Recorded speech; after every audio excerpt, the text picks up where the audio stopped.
नमस्ते। कभी सोचा है कि किसी शहर का नाम बस एक नाम नहीं होता, उसके पीछे भी बहुत कुछ छिपा हो सकता है। आज हम यही करने वाले हैं। चलिए, हरियाणा के 22 जिलों के नामों के पीछे की जो दिलचस्प कहानियां हैं ना, उन्हें खोजते हैं। कहते हैं ना, नाम में क्या रखा है। भाई बहुत कुछ रखा है। ये नाम ये सिर्फ शब्द नहीं है।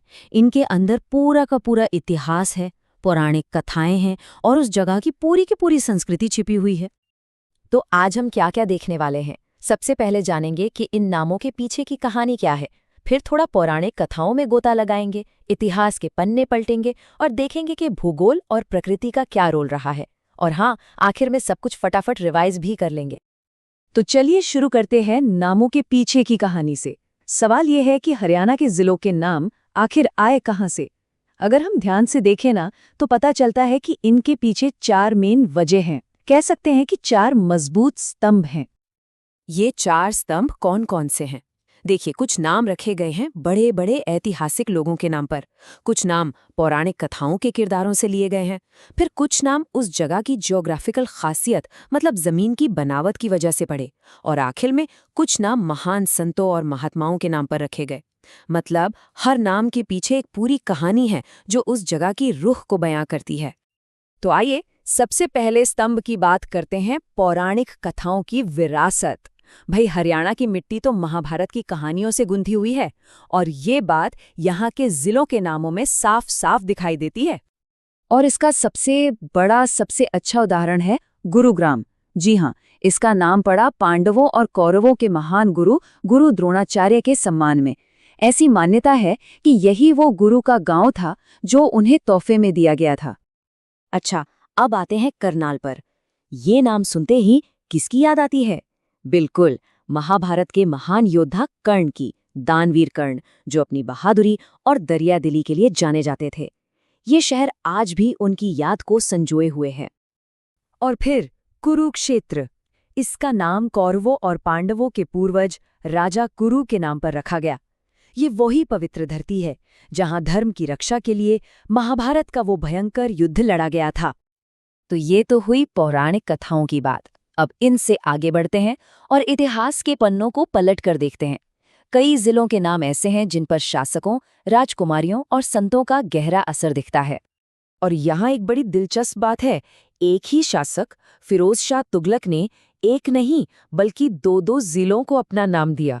एक तरफ हिसार, जिसका नाम हिसार ए फिरोजा था, मतलब फिरोज का किला, और दूसरी तरफ फतेहाबाद। इसका नाम उन्होंने अपने बेटे के जन्म की फतेह यानी जीत की खुशी में रखा था। अच्छा, अब बात करते हैं फरीदाबाद की। इस शहर का नाम महान सूफी संत बाबा फरीद के नाम पर पड़ा। उनकी शिक्षाएं और उनकी आध्यात्मिक विरासत आज भी इस पूरे इलाके को प्रेरणा देती है। और अंबाला का नाम तो मानो इतिहास और पौराणिक कथाओं के संगम जैसा है। ऐसा माना जाता है कि इसका नाम महाभारत काल की राजकुमारी अंबा के नाम पर रखा गया। और कैथल, इसका नाम कहाँ से आया? तो सुनिए, इसका सीधा ताल्लुक है प्राचीन वैदिक ऋषि कपिल मुनि से। इसका पुराना नाम था कपिल स्थल, मतलब कपिल मुनि का आश्रम। देखिए, ये कितना शानदार उदाहरण है कि कैसे संतों की विरासत आज भी इन नामों में जिंदा है। तो हमने पौराणिक और ऐतिहासिक कहानियां तो देख ली। अब आगे बढ़ते हैं और देखते हैं कि कैसे हरियाणा की जमीन ने, यहाँ की नदियों ने और कुदरती बनावट ने भी कुछ जिलों को अपनी एक अलग पहचान दी है। पंचकुला का नाम तो देखिए कितना सीधा और सरल है। इसका मतलब है 5 कुएं या पंचकूप। बस यही इस इलाके की एक बड़ी भौगोलिक पहचान थी और इसी पे नाम पड़ गया। यमुना नगर का नाम तो और भी साफ है। ये नाम सीधे सीधे भारत की सबसे पवित्र नदियों में से एक यमुना नदी के नाम पर रखा गया है, क्योंकि ये नदी इसी इलाके से होकर बहती है। और सिरसा, इसका नाम जुड़ा है एक और बहुत प्राचीन और पूजनीय नदी से, सरस्वती नदी। ये नाम हमें उस पुराने वक्त की याद दिलाता है जब ये महान नदी इस पूरे इलाके में बहती थी। तो देखा कैसे हर नाम के पीछे एक पूरी कहानी, एक पूरी पहचान छिपी है।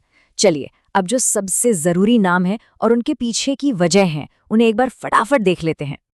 तो जो खास बातें याद रखनी है वो ये हैं। गुरुग्राम मतलब गुरु द्रोणाचार्य, फरीदाबाद मतलब बाबा फरीद, कैथल का कनेक्शन है कपिल मुनि से। करनाल और कुरुक्षेत्र ये दोनों हमें सीधा महाभारत काल में ले जाते हैं। हिसार और फतेहाबाद पर फिरोज शाह तुगलक की छाप है। और पंचकुला, पंचकुला का मतलब 5 कुएं, बिल्कुल सीधा साधा। तो महान योद्धाओं से लेकर विशाल नदियों तक हर एक नाम हरियाणा की जो शानदार सांस्कृतिक विरासत है ना, उसके ताने बाने में एक धागे जैसा है।